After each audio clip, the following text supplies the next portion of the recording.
Bismillahirrahmanirrahim. Assalamualaikum warahmatullahi wabarakatuh. Alhamdulillah wassalatu wassalamu ala Rasulillah wa ala alihi wa ashabihi wa man tabi'ahum bi ihsanin ila yaumiddin, amma ba'd. Alhamdulillah, pada malam hari ini kita masuk Aid Usbu'iyah, Lebaran pekanan. Di hari rayanya kaum muslimin itu setiap hari Jumat dianjurkan mandi, pakai wewangian dan seterusnya. Kita sampai pembahasan hadis man ata kahinan fasaddaqahu bima yaqulu faqad kafara bima unzila ala Muhammadin sallallahu alaihi wasallam. Barang siapa yang mendatangi dukun, dia juga membenarkan ucapan dukun tadi, percaya, maka dia dihukumi telah kufur terhadap sesuatu yang Allah turunkan kepada Nabi Muhammad sallallahu alaihi wasallam. Dalam kurung apa? Al-Quran. Ya. Siapa yang dimaksud dukun di sini? Dukun adalah ma yadda'i ilmal ghaibi fil mustaqbal. Dukun itu orang yang mengklaim dirinya mengetahui hal yang ghaib. Hal yang ghaib ini diantaranya adalah sesuatu yang belum terjadi. Biasa kita kenal dengan apa? Peramal, meramalkan. Ya. Ada yang mengatakan kafir di sini adalah kufrun duna kufrin, kufur selain murtad. Artinya kufur apa? Asghar. Tapi ada juga yang mengatakan huwa kufrun naqilun 'anil millah. Yang dimaksud kafir di sini adalah kufur keluar dari Islam. Kita mau keluar dari khilaf ini, ya udah jangan datang ke dukun, selamat.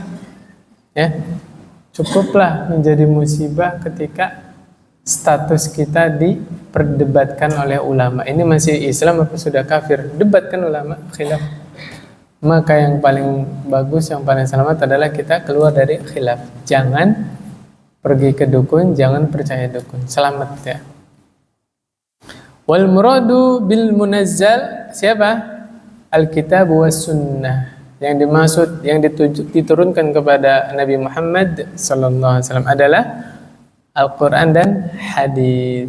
Karena hadis juga wahyu, Faedahnya yang pertama tahrimul kihanah, haramnya seluruh bentuk perdukunan, haram hukumnya. Mau dukun yang ngibul ataupun dukun yang cabul, dua-duanya haram, semuanya haram.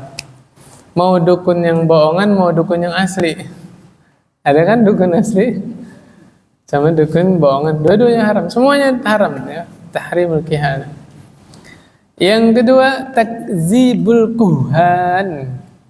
Hadis tadi menyatakan bahwa semua dukun itu adalah pendusta, pembohong.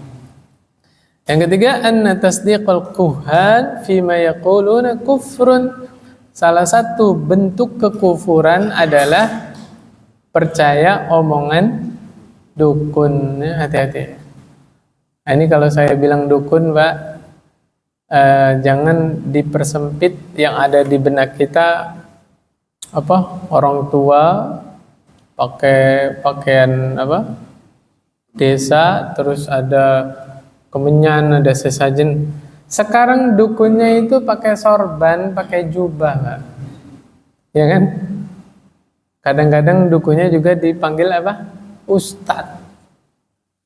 Ciri dia dukun atau bukan dukun apa, Pak? Dia mengaku mengetahui hal yang ghaib. Ini hati-hati. Nabi aja nggak tahu kok hal yang ghaib. Nabi nggak tahu. Adapun Nabi mengabarkan masa depan seperti keluarnya Dajjal, turunnya Nabi Isa, itu murni wahyu dari Allah Subhanahu wa taala.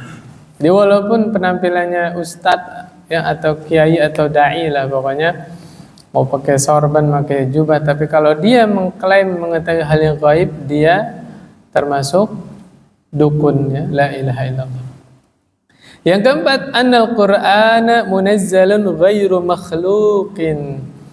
Hadis tadi menjelaskan bahwa Al-Quran itu adalah diturunkan, ya, bukan diciptakan. Al-Quran diturunkan.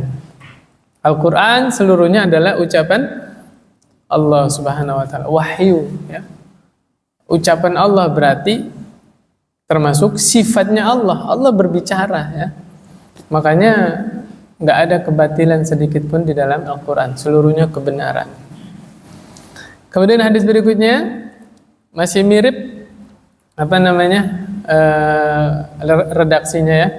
Man ata arrafan, nah ini ada tambahan ini. Man ata arrafan au kahinan, ya, siapa yang mendatangi peramal atau dukun, fasaddaqahu bima yaqul, kemudian dia membenarkan atau percaya apa yang dikatakan oleh peramal tadi, dukun tadi, faqad kafara bima unzila ala Muhammadin sallallahu alaihi wasallam, maka dia telah kufur terhadap yang diturunkan kepada Nabi Muhammad sallallahu alaihi wasallam, ya. Faedahnya juga sama, cuman tambahannya apa tadi? Arraf, peramal, ya. Di dalam hadis yang lain yang agak panjang, kata Nabi sallallahu alaihi wasallam, ini hadisnya dari Imran bin Husain tapi dihukumi marfu', ya. Laisa minna man tatayyara au tutuyyira lah. Bukan bagian kami, ya. Nabi enggak ngaku umatnya. Siapa? Yang tatayyur. Masih ingat pembahasan kemarin apa tatayyur? Pesimis, merasa sial, ya. Seperti contohnya kalau di daerah kita itu ketiban cicak, langsung nggak berani kemana-mana, merasa sial. Padahal yang lagi sial cicaknya, Pak, ya. Kan yang jatuh cicaknya, kan.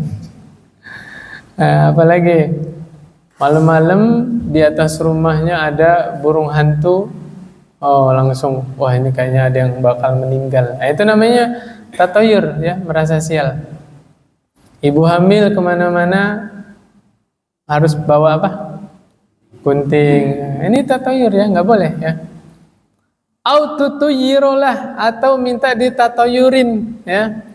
Ya, minta dibuatkan, ya. Misalnya dia yang pakai gunting tadi tapi dibikinin sama orang, ya. Jadi ditusukin di penitinya apa sih, Pak? Bengle, apa lagi? Bawang putih, bawang merah, bawang bombay enggak, Pak? Kegedean, ya. Bawang merah, ya, kamu begitulah, ya. Nah, ini semuanya sama dua-duanya. Autakahana autukuhinalah. Orang yang melakukan perdukunan atau orang yang minta, ya, minta diramal, minta pokoknya dia minta tolong ke dukun. Dua-duanya bukan golongan Rasulullah sallallahu alaihi wasallam. Au sahara au suhiralah, atau orang yang melakukan praktek sihir atau orang yang minta tolong, ya. Misalnya dia minta di pelet, tahu, Pak? Pelet, bukan pelet ikan, Pak, ya. Dia datang ke dukun biar dia disukai sama seseorang itu, ya. Semar mendem apa? Ya. Semar mesem deng. Semar mendem mah kue. Ya, pokoknya begitu-gitu, ya. Nah, itu dua-duanya sama. Mau yang melakukan ritualnya, mau yang minta tolongnya sama, ya. Pelet, santet, ya, guna-guna apapun itu. Baru ditutup hadisnya, wa man ataka hinan fasaddaqahu bima yaqulu faqad kafara bima unzila ala Muhammadin sallallahu alaihi wasallam. Siapa yang mendatangi dukun kemudian membenarkan perkataan dukun tadi, maka dia dihukumi telah kufur dari apa yang Allah turunkan kepada Nabi Muhammad sallallahu alaihi wasallam. Faedahnya apa? Faedahnya tahrimut tiyarati wasihri wal kihana. Hadis tadi menjelaskan tentang haramnya tatoyur, haramnya sihir, ya, kemudian haramnya perdukunan. Yang mulai sekarang kaum muslimin tidak boleh pesimis, Pak, nggak boleh. Nanti bab selanjutnya kita bahas lebih dalam lagi, ya. Bismillah, Pak. Nabi pesan apa buat kita semua? ihris ala ma yanfa'uk wasta'in billah wala ta'jaz. Ya, semangat apa-apa yang manfaat buat kita, semangat, bismillah. Makanya ya guru-guru alhamdulillah ini ketika anaknya pesimis, Ustazah saya nggak bisa, Ustazahnya bilang jangan ngomong gitu, bismillah saya mau bisa. Nah, ya kadang-kadang kan anak kecil ya dikasih tugas apa itu berat, nah, jangan ngomong nggak bisa ya, bismillah saya mau bisa. Nah, sini ditolong sama Ustazah, diajarin, dituntun. Ya sama orang tua juga begitu. Ya, anak-anaknya dikasih motivasi. Jangan bilang nggak bisa nak. Ya Allah, saya mau bisa ya Allah. Tolong saya ya Allah. Bismillah. Ya, berusaha. Wasta'in billah, minta tolong kepada Allah. Ya, kemarin kita belajar bareng-bareng ya di Mabas. Allahumma a'inni ala dzikrika wa syukrika wa husni ibadatik. Ya, teman-teman cari redaksi hadisnya, luar biasa indah sekali. Itu pesan Rasul kepada Mu'adz bin Jabal, ya. Nabi yang mulia itu bilang kepada Mu'adz apa? Ya Mu'adz, inni uhibbuka fillah. Ya subhanallah, itu kata-kata terindah yang didengar oleh Mu'adz bin Jabal ya. Kemudian wala ta'jaz, jangan merasa lemah ya, minta tolong sama Allah ya, jangan merasa lemah. Yang kedua, tahrimu talabi fi'li hadhihi salasah. Haramnya minta dibuatkan yang tiga tadi ya. Minta dilakukan tatayur, minta dilakukan sihir, minta dilakukan perdukunan tadi, semuanya haram. Yang ketiga, tasdiqul kahin kufrun. Salah satu bentuk kekufuran adalah percaya omongan dukun ya. Kemudian yang keempat, Al-Qur'anu munazzalun ghairu makhluqin. Tadi sudah dijelaskan, Al-Qur'an itu adalah diturunkan ya, bukan makhluk. Kita masuk bab yang berikutnya, maja'a fin nushrah. Apa itu nushrah? Nushrah itu berusaha menghilangkan sihir. Ya, itu namanya nushrah. Jadi ada orang udah kena sihir atau disantet atau dipelet.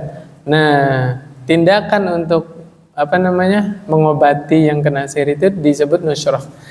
Dijelaskan ya dari Jabir radhiyallahu anna Rasulullah sallallahu alaihi wasallam su'ila 'anin nushrah. Rasulullah sallallahu alaihi wasallam pernah ditanya oleh seseorang tentang an-nushrah. Nabi jawabnya, hiya min amalis syaitan.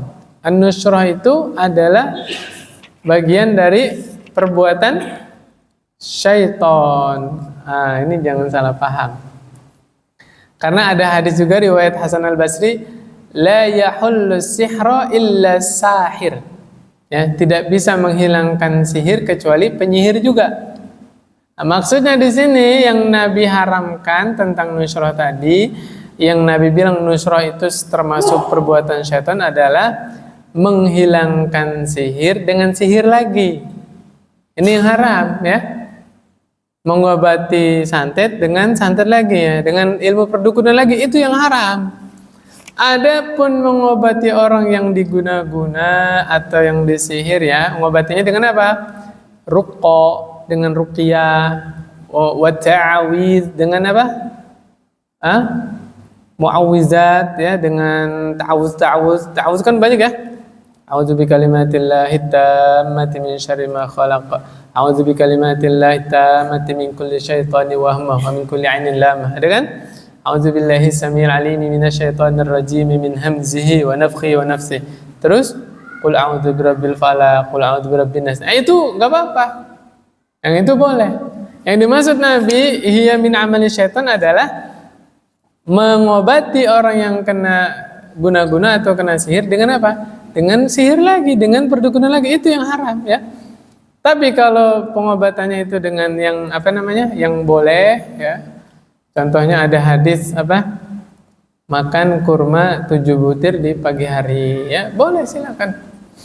Apalagi mandi pakai air daun bidara ya, silakan. Kalau perlu Bapak nanam bidaranya di depan rumah, silakan. Karena jin gak suka sama daun bidara. Ya, sama juga wangi-wangian ya, gak suka. Makanya kaum muslimin dianjurkan pakai pewangian. Jin itu sukanya di tempat yang kotor, Pak.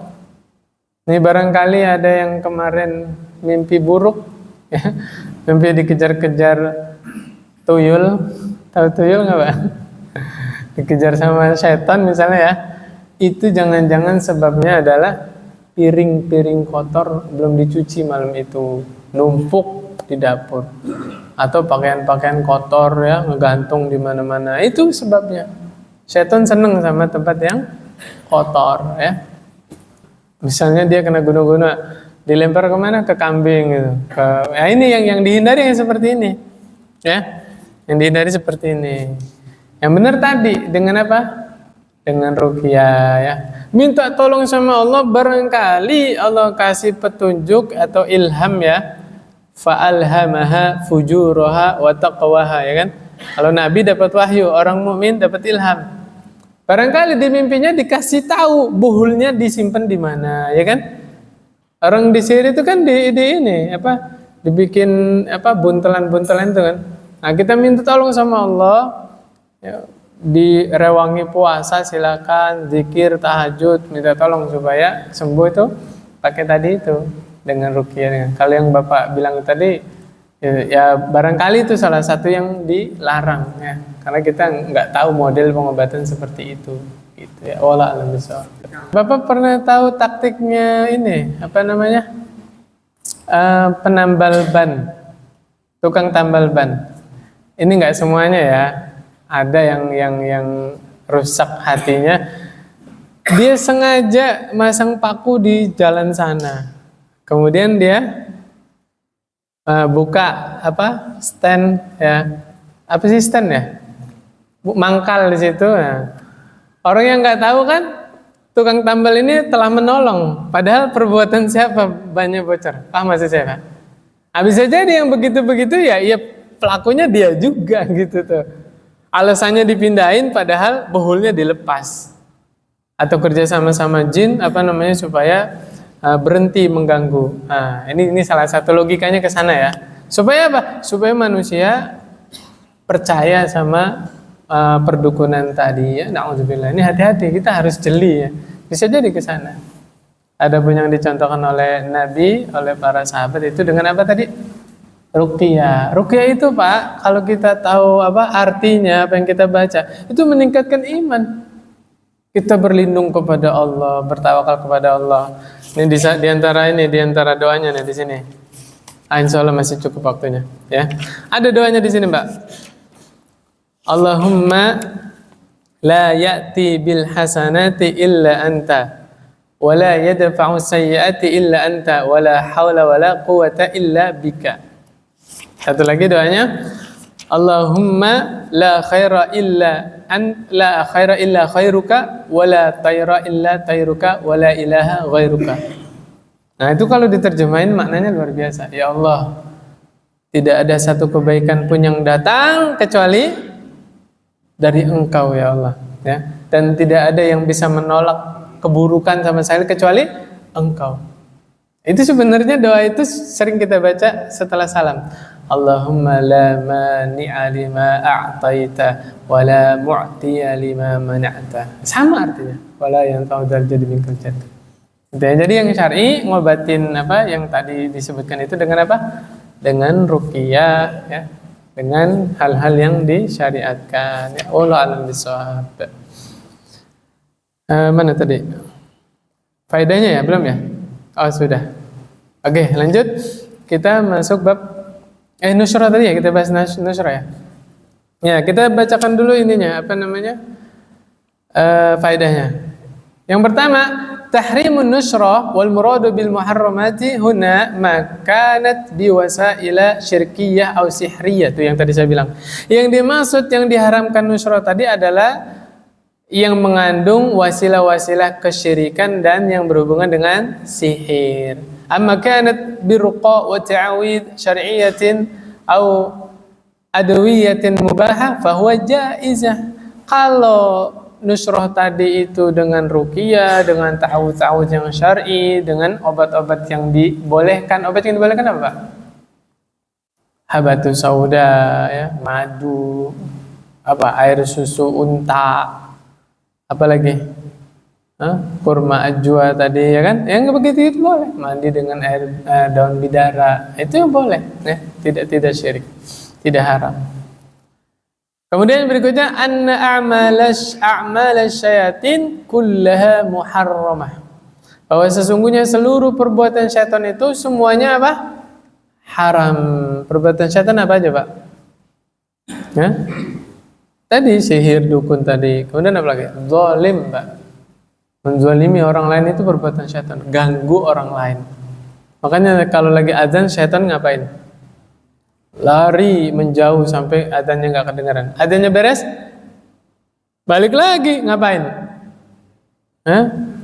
Gangguin orang yang lagi sholat sunnah, ya, yang lagi berdoa, yang lagi di masjid nunggu qomat, bukannya berdoa malah main HP. Itu disuruh setan itu, ya benar.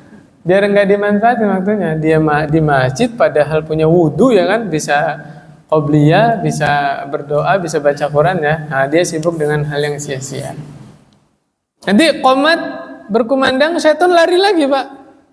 Qomat beres, datang lagi, ngapain? Ini barisan sof ini lagi sholat, dibisikin. Akhirnya tadi kita di rakaat pertama mikir apa? Rakaat kedua pikiran kita di mana? Benar nggak, Pak? Lagi sujud, lagi ruku, kemana? Mikirnya itu setan, Pak. Ya. Makanya di dalam sholat rakaat pertama ada anjuran ta'awudz sebelum Al-Fatihah.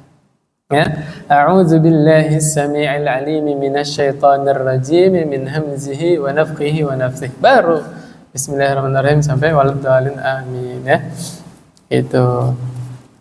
Kemudian berikutnya wa fil Bukhari an Qatadah qultu li Ibnu Musayyab, ya, di dalam Sahih Bukhari dari Qatadah, aku pernah bertanya kepada Ibnu Musayyab, rajulun bihi tibbun aw yu'khazu 'an imra'atin, ada seorang laki-laki yang disihir atau orang tadi itu diguna-guna sehingga perempuannya atau istrinya nggak mau diajak berhubungan, atau makna lain suami istri ini sampai cerai gara-gara diapain? Gara-gara disihir.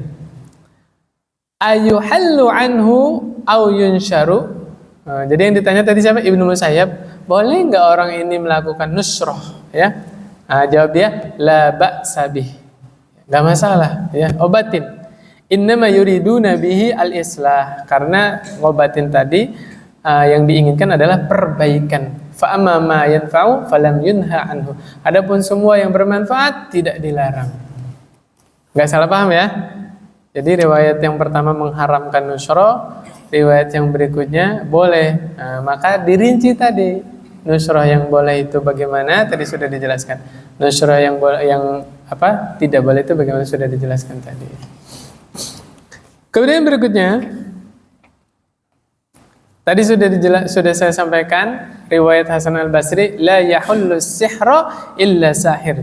Ya, tidak bisa mengobati sihir kecuali penyihir lagi. Ya tadi saya bilang, barangkali kong kali kong sama yang hasad tadi, ya, diguna-guna, terus yang hasad tadi ngomongin pura-pura, oh kamu sakitnya, sana tuh ada orang pinter tuh, padahal dia juga yang berbuat, ya kan, datang, nah itu kan wasilah ke sana, ya, percaya sama dukun dan seterusnya, ya, na'udzubillah min dzalik. Makanya Bapak Ibu yang dirahmati Allah Subhanahu Wa Taala, jangan nunggu datang musibahnya. Kita lagi sehat inilah bentengnya diperkuat dengan apa?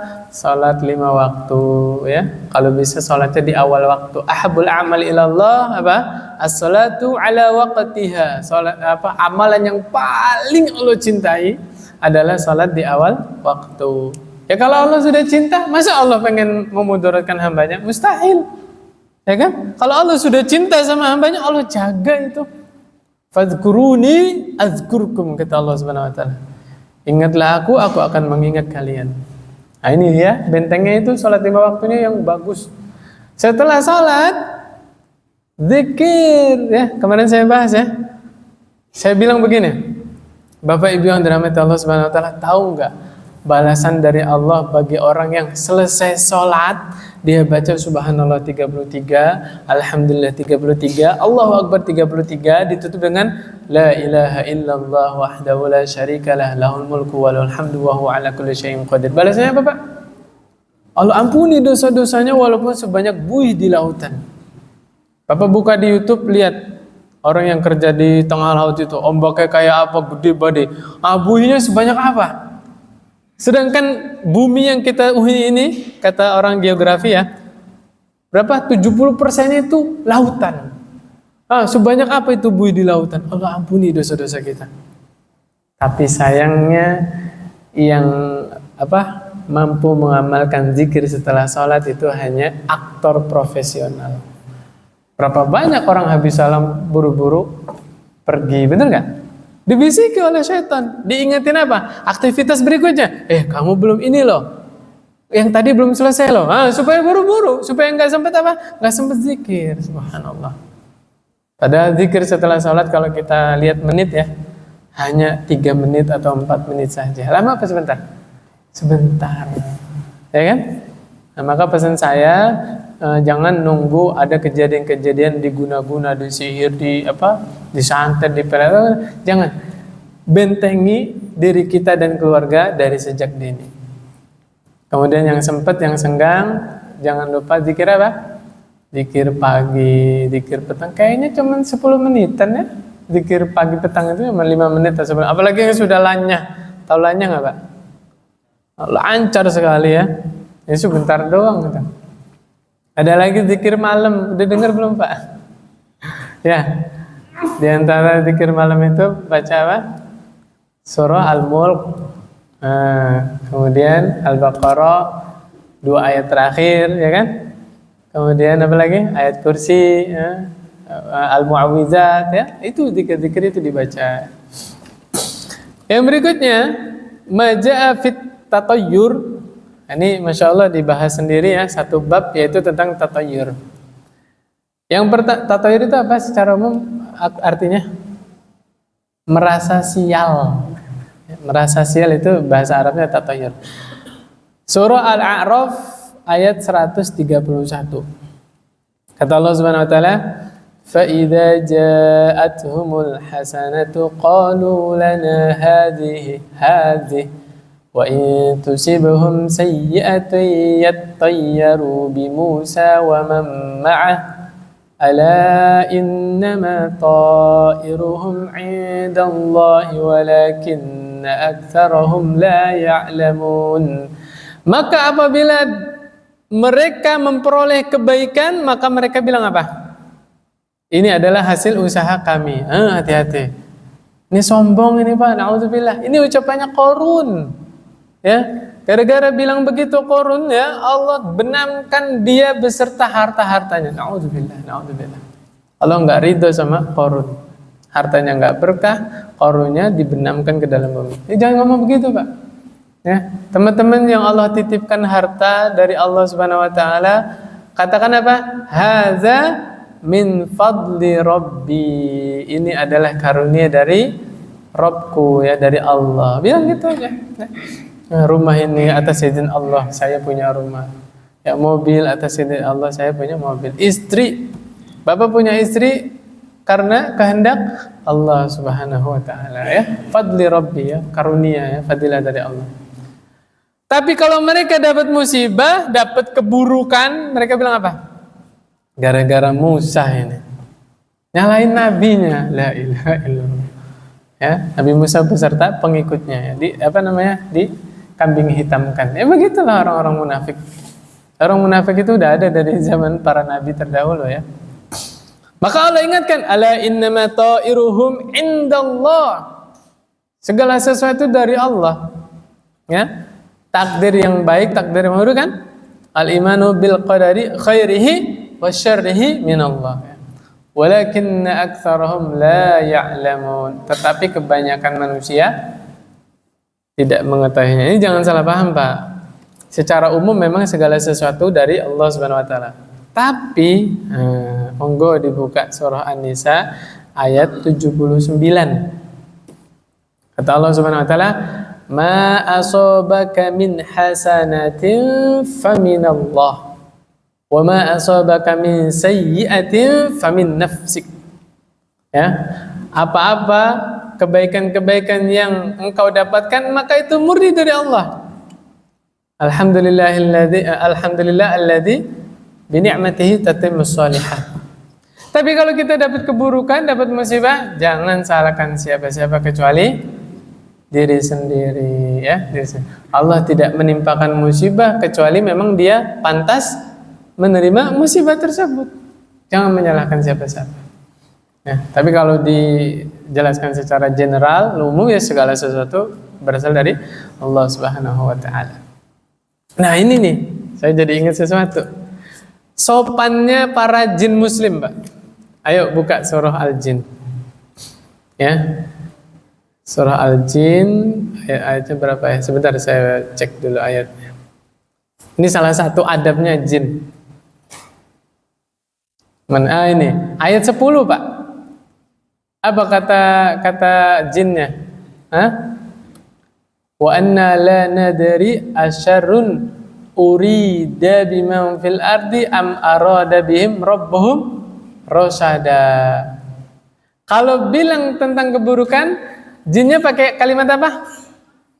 Saya dikehendaki mendapat keburukan, ya, urida. Nah, tapi ketika dapat apa? Kebaikan, jinnya bilang apa? Hah? Am arada bihim rabbuhum rasyada. Mungkin Allah berkehendak akan memberikan kami kebaikan. Tuh, jin aja punya adab sopan santun, Masya Allah, ya kan? Jin muslim ini ya, jin muslim. Dia bilang seperti itu. Ketika menisbatkan keburukan, nggak sebut Allahnya. Ya, urida, saya dikehendaki dapat keburukannya. Subhanallah, ya. Ya, harusnya kita manusia lebih beradab lagi, lebih berakhlak lagi. Makanya saya sampaikan, Pak, barangkali yang berkecimpung membahas asma wa sifat secara detail, ya, Allah bersemayam di atas arsy, Allah memiliki wajah yang sempurna. Mungkin kita pikirannya asma wa sifat ini cuma teori, padahal di praktek keseharian banyak yang menyimpang, Pak. Contohnya apa? Ketika manusia dapat musibah atau diuji dengan keburukan, kemudian dia suudzon kepada Allah, na'udzubillah. Berarti dia telah mensifati Allah dengan sifat yang tidak layak. Allah itu jauh dari kezaliman, Pak, na'udzubillah. Ya, Allah nggak pernah menzalimi seorang hamba pun. Allah tidak pernah mengecewakan hambanya. Tapi kadang-kadang karena kita kurang sabar atau kurang ilmu, ya, akhirnya menyalahkan takdir, menyalahkan keadaan, menyalahkan Allah, na'udzubillah. Ini yang seumuran sama saya. Bapak dulu tahu ada artis yang nyanyi judulnya Takdir Memang Kejam. Tahu nggak, Pak? Kalau Bapak nggak tahu, saya dong yang tua di masjid ini. Tahu ya? Itu ditegur sama MUI kan? Ditegur yang sama MUI kan, akhirnya berubah jadi apa? Hah? Kasihku yang hilang itu. Nah, kenapa saya tahu gini? Waktu SD, Pak. Itu ada lagu itu saya masih SD. Ya, namanya anak kecil kan nonton TV ya yang ditonton sama orang tuanya, sama kakaknya gitu kan. Ya udah akhirnya tahu. Ya alhamdulillah pas MUI mengeluarkan fatwa itu. Karena dia bilang takdir memang kejam, berarti dia bilang apa? Yang menentukan takdir siapa? Allah. Itu kalimat bahaya itu, Pak. Na'udzubillah, na'udzubillah. Ya, makanya saya pernah sampaikan di mana majelis, ya, terutama majelis ibu-ibu, saya bilang begini. Hal yang paling bisa menjaga kewarasan seseorang adalah iman kepada takdir. Iman kepada Allah, iman kepada takdir, ya, iman kepada hari kiamat. Oh, itu jadi sehat, Pak, orang. Ya, musibah apapun yang menimpa dia, Allah jaga mentalnya, Allah jaga kesehatannya. Nah, kan dia beriman kepada takdir. Oh iya ya, saya nih belum ada. Allah sudah tulis duluan apa saja yang akan menimpa saya. Kapan? 50.000 tahun sebelum Allah ciptakan langit dan bumi. Langitnya belum ada, apalagi penghuninya kan? Buminya belum ada, apalagi penghuninya. Ya, apalagi kita belum ada tuh. Tapi Allah sudah detail rinci, ya, dari kita lahir, ya. Lahir apa netes, Pak? Dari lahir ya, sampai besar, sampai meninggal, apa saja yang kita dapatkan, kebaikan maupun keburukan, rinci sudah Allah tulis semuanya. Tidak ada yang keluar dari kehendak Allah Subhanahu wa taala. Akhirnya orang mukmin kalau dapat musibah, qadarullah wa ma syaa fa'ala. Inna lillahi wa inna ilaihi raji'un. Allahumma ajurni fi musibati wa akhlif li khairan minha. Alhamdulillah ala kulli hal. Kebaikan semua yang diucapkan. Akhirnya Allah ganti dengan yang lebih baik ya, subhanallah. Kemudian kita bacakan faedahnya ya. Kita bacakan faedah. Yang pertama, annal khaira wasyarra muqaddarani minallah. Sesungguhnya kebaikan dan keburukan ini adalah dua takdir yang berasal dari siapa? Allah Subhanahu wa taala. Ingat Pak ya, Allah menciptakan surga, Allah menciptakan neraka. Allah masukkan ke dalam surga hamba-hamba Allah karena rahmat Allah. Adapun orang-orang yang masuk neraka, saya bersaksi Pak, demi Allah, Allah tidak menyiksa kecuali hamba itu memang pantas disiksa. Ya, tidak pernah Allah salah masukin seseorang ke dalam neraka, nggak pernah. Ya, yang kedua, tahrimu kufrin ni'mah, haramnya kufur nikmat. Ya, mana kufur nikmat? Ketika dapat kebaikan dia tidak sandarkan kepada Allah. Na'udzubillah. Ya. Dari perkataan siapa tadi? Qarun sama kaumnya Nabi Musa. Qarun kan di zaman siapa? Nabi Musa kan? Ya, nyambung ya. Nih hati-hati nih. Apapun yang kita dapatkan itu semuanya murni dari siapa? Allah Subhanahu wa taala. Ya. Termasuk nikmat apa, Pak? Termasuk nikmat. Kita bisa melakukan kebaikan. Itu nikmat, Pak. Kita bisa beribadah itu nikmat. Makanya habis sholat, habis ngaji, habis pengajian ya, jangan sombong. Ya, lisan ini nggak bisa melafadzkan subhanallah kecuali Allah yang menggerakkan. Hati ini nggak bisa tergerak hadir di masjid, di majelis kecuali Allah yang menggerakkan. Ya, alhamdulillah. Ya, subhanallah. Jangan merasa sudah banyak pahalanya ya. Yang ketiga, tahrimut tiyarati wat tasya'umi. Haramnya tatayur dan tasya'um. Tatayur apa tatayur? Merasa sial. Kalau tasya'um, pesimis. Gak boleh berarti Pak pesimis. Ya, gak boleh. Ingat gak Bapak dulu waktu SD gimana? Suruh maju ke depan kelasnya gak berani. Ya kan? Nah ini Pak, ini saya dikit-dikit ngikutin psikologi Pak ya. Penyebab kita itu orangnya penakut atau pesimis adalah apa? Hah? Asupan apa? Pujiannya, motivasinya kurang, Pak. Kurang dihargai barangkali di keluarganya kurang dihargai ya. Nah, ini jangan diulang ke anak-anak kita. Anak kita tanamkan harga diri. Poinnya Pak, apalagi di zaman sekarang nih ya, poinnya Pak, kalau anak ini punya harga diri, ya, punya wibawa Pak, salah satunya itu adalah rem sehingga dia tidak mau bermaksiat, walaupun nggak ada yang lihat, karena dia punya harga diri. Ya Allah melihat saya, subhanallah. Makanya jangan ragu-ragu untuk menghargai anak-anaknya, ya. Habis nyuruh anaknya, nah ayah haus dong, diambil minum kan? Alhamdulillah, jazakallahu khair, terima kasih ya. Nah, ya. Ya nggak mesti bahasa Arab juga. Kalau didatengin sama anaknya, air minum, hatur nuhun, makasih ya. Sama anak sendiri. Ya, tanpa kita sadari kita telah menyontohkan menghargai kebaikan orang lain, ya kan? Bapak kalau sama pedagang aja terima kasih, padahal nggak kenal, enggak. Anak sendiri loh, kenapa berat mengucapkan lisan itu? Atau sama istri lah, ya, disetrikain bajunya sama istrinya, ya kan? Dimasakin apa sulitnya kita bilang istriku jazakillahu khairan, terima kasih banyak, ya, dan seterusnya. Nah itu diantara yang bisa membangun harga diri sehingga bisa menghalangi seseorang dari bermaksiat adalah apa tadi? Menghargai kebaikan orang lain. Ya.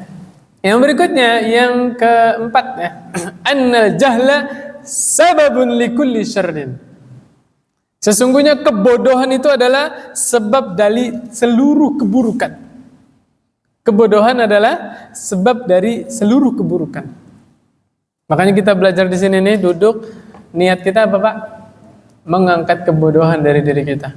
Demi Allah Pak, dengan sebab kecerobohan seseorang, kebodohan seseorang itu bisa menyelakai nyawa orang lain. Betul nggak?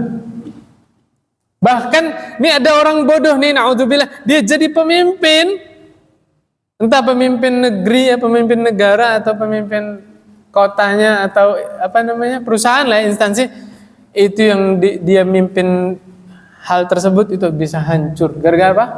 Kebodohan dia.